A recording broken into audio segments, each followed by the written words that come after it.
Olá a todos, este é o canal Geopoliticando e vamos direto ao assunto. Cada vez mais eu tenho lido jornalistas, analistas e pessoas de grande destaque na mídia liberal e globalista ocidental criticando os líderes que eles próprios colocaram no poder, né? Como o senhor Joe Biden, por exemplo.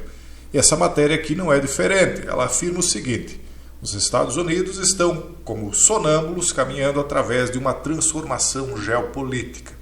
Que tipo de transformação? Transformações como esta aqui, onde Kim Jong-un ganha cada vez mais força e destaque e diz agora estar junto com Putin na luta contra o imperialismo. Eles chamam de imperialismo o domínio do Ocidente, né, que tem sido hegemônico nos últimos anos, que corresponde à Europa e Estados Unidos. Então, a humanidade assiste essa suposta substituição do que seria o imperialismo por estas forças, Coreia do Norte, Rússia, Irã, China e etc. Será que essa substituição vai acontecer? E se acontecer, será que isso vai melhorar a nossa situação ou vai tornar a situação ainda mais complicada? Bom, vamos ler essa matéria aqui, vamos ver a opinião do autor aqui, nós vamos colocando a nossa própria no interregno, né, dos parágrafos.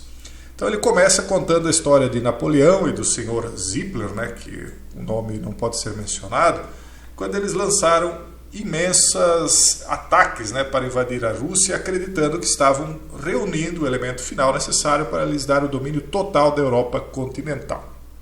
Essa foi a ilusão da época. Hoje nós sabemos pela história que eles acabaram caindo, né? Na verdade, eles estavam avançando em direção ao inimigo, onde suas forças pereceriam nas neves da Rússia e eles próprios estariam no exílio ou sem suas vidas dentro de alguns anos. Será que aquilo que nós vimos a partir de 2020 não foi também mais ou menos o lançamento de um imenso ataque contra os restantes inimigos, né, para dominar o mundo de uma vez? E pelo contrário, o que nós estamos vendo é que aquilo foi mais ou menos como o general Inverno foi no passado, né? Provocar a Rússia e acabar derrubando essa proposta de império mundial. Será que é isso que nós estamos assistindo?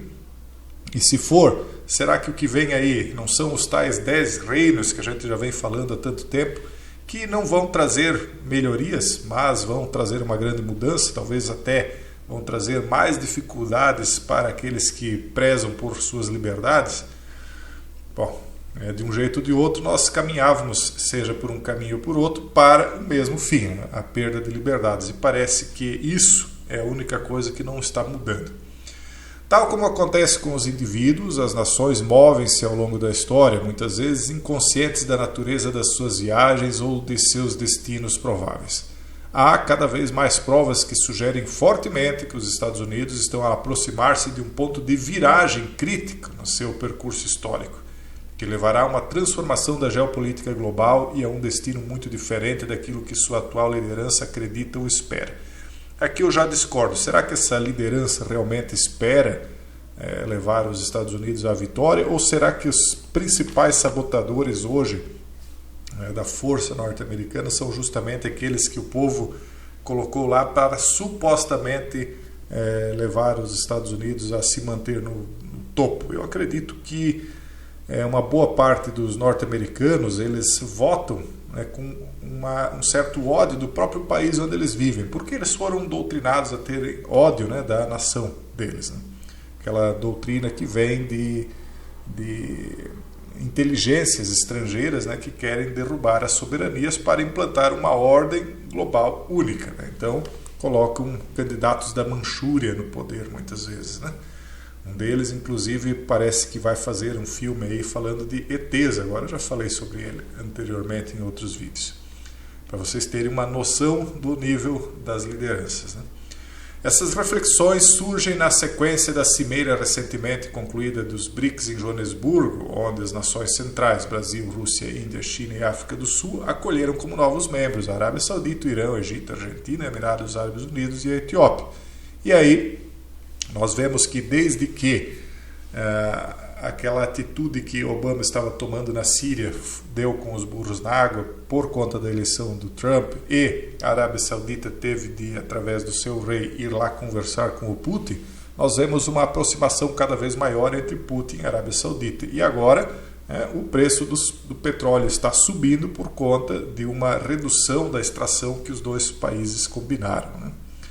E o Brasil vai pagando a conta, né? Nós temos a Petrobras está, de uma certa maneira, bancando, subsidiando o preço do combustível mais uma vez, não com tanta intensidade quanto no passado, mas mais uma vez, mas mesmo assim o preço vai subindo.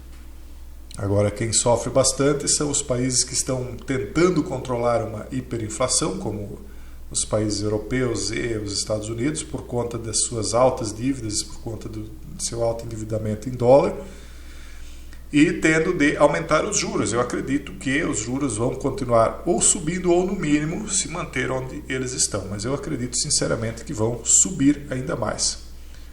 Mesmo antes dessas adições, os países BRICS, que representam 40% da população mundial, produziam 20% do petróleo global. Agora, com a adição de 3 grandes produtores do Oriente Médio, essa proporção salta para 42%, só com 3 países a mais.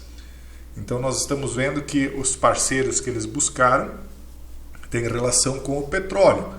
E a Argentina? A Argentina tem a ver com proteína. A Argentina é uma grande produtora de gado, né? Eles têm os pampas, né, que continuam do Rio Grande rumo à Argentina, né? Os pampas gaúchos também são pampas argentinos. Eles têm uma boa produção de proteína lá. Então parece que eles estão mirando aí em alimento e energia. O que eu sempre falei para vocês? Nós podemos viver sem quase tudo que nós temos. Nós podemos viver sem comprar roupas por vários anos, podemos viver com trapos, nós podemos viver em casas caindo aos pedaços, nós podemos ficar sem nossos automóveis, mas o que é que a gente não pode ficar muitos dias? Sem comida. E a energia é responsável por produção de comida. A energia é como, para as indústrias, é como a energia para o nosso corpo. Você não levanta de manhã se não tiver energia no seu corpo. E uma nação também não se levanta. Então, eles estão tomando conta desses ativos importantíssimos, que são ativos de base, né, mas que estão sendo ignorados por países como a França, que vende garrafas de vinho a 500 euros. Mas eu posso viver sem uma garrafa de vinho de 500 euros, só que eu não posso viver sem um prato de feijão com arroz, um pedaço de carne. Então, as coisas básicas, no fim, elas são realmente a base. Elas é que sustentam todo esse luxo e aparência que pode desmoronar a qualquer momento.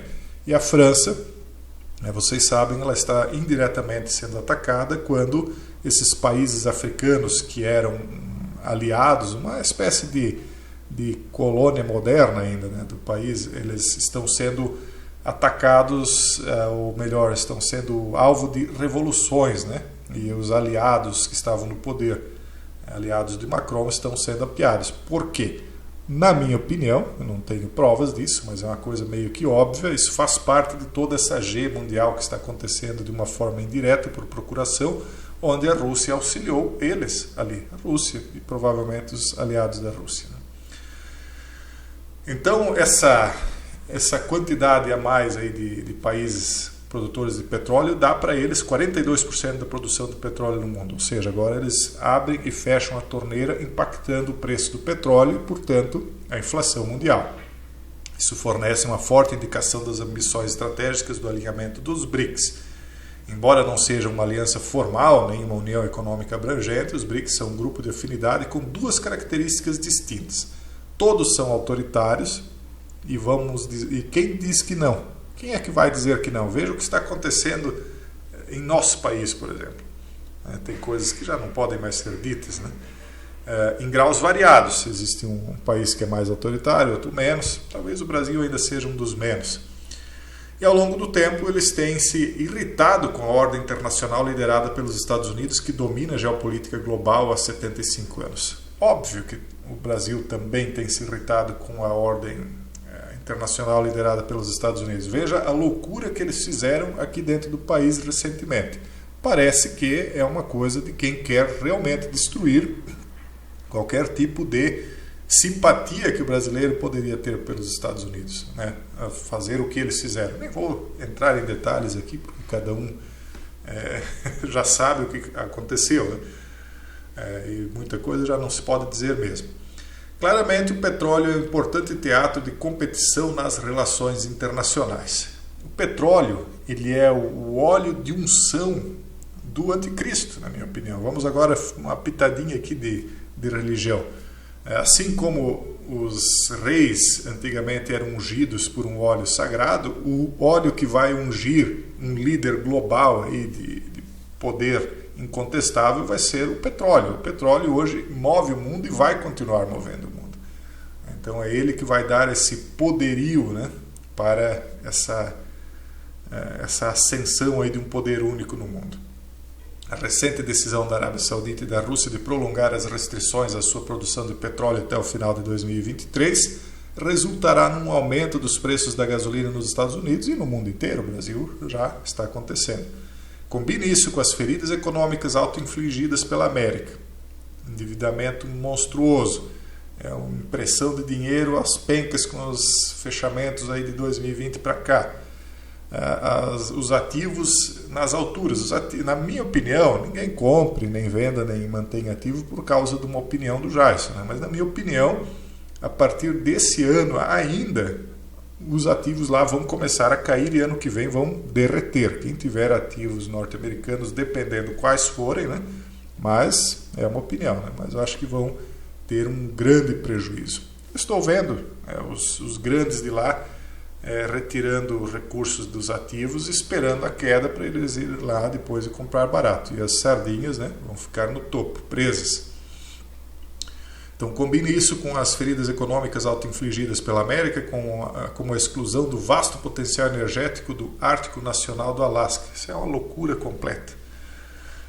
E a recente proibição da exploração de petróleo e gás em 11 milhões de acres abaixo do Golfo do México. É uma autossabotagem, não tem lógica isso. É como se o inimigo estivesse dentro dos Estados Unidos, não fora, a fim de criar uma nova reserva de vida selvagem. É difícil negar o mérito de um editorial recente do Washington Times. A G de Biden contra o petróleo fortalece os rivais do bloco BRICS. Só um idiota não vê isso. Como demonstrado por diversas declarações feitas na cimeira, a moeda e as taxas de câmbio são outro foco importante do grupo BRICS, cujo objetivo é desafiar o estatuto do dólar americano como moeda de reserva mundial. Isso aí eu já não acredito muito que vai funcionar, a não ser que eles deem realmente como base de sustentação para essa nova moeda do BRICS o ouro. Mas não dizer assim, eu tenho tantas toneladas de ouro guardada lá e esse papel pintado aí vale X gramas daquele ouro. Não, você tem que ter direito de ir lá e trocar essa moeda por ouro e sair embora para casa com ouro sem nenhum tipo de restrição, nenhum tipo de burocracia, com uma troca facilitada. Se não for assim, não tem credibilidade nenhuma, como nenhuma moeda do mundo tem, além da imposição, né, que ela é feita em cima do povo, né? As pessoas usam a moeda porque são obrigadas a usar a moeda, de curso corrente e obrigatório, né, nos países. Senão, com certeza, qualquer um que tivesse um pouco de juízo ia preferir andar com moedinhas de prata e de ouro no bolso, né? No entanto, faríamos bem em lembrar que outrora a libra esterlina britânica gozava de uma eminência semelhante, mas perdeu essa primazia quando o poder e o prestígio e a classificação de crédito desses países começaram a diminuir acentuadamente no rescaldo da Segunda Guerra Mundial. Então eles estão dizendo que o império do dólar também pode não durar para sempre. Pessoal, ou o curso do país norte-americano muda totalmente, que eu não acredito que vá mudar, porque lá existe também os lemingues deles, né?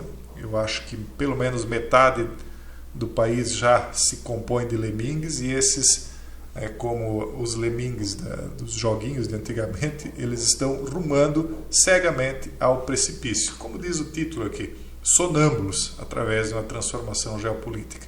E aqueles, talvez metade, ou conscientemente da metade, não é. Mas aquela parte dessa metade que tem um pouco de consciência não pode fazer muita coisa a não ser tentar segurar os lemingues para que eles não empurrem a todos peral abaixo. Mas a história conta que o que funciona no mundo mesmo é a idiocracia, né? O filme de comédia é uma verdadeira verdade, né? Ele conta mais a verdade no filme de idiocracia do que nós vemos aí nas ficções jurídicas que nos são contadas dentro das faculdades de Direito. Pessoal, esse é um vídeo de hoje. Um forte abraço a todos e até o próximo vídeo, se Deus quiser.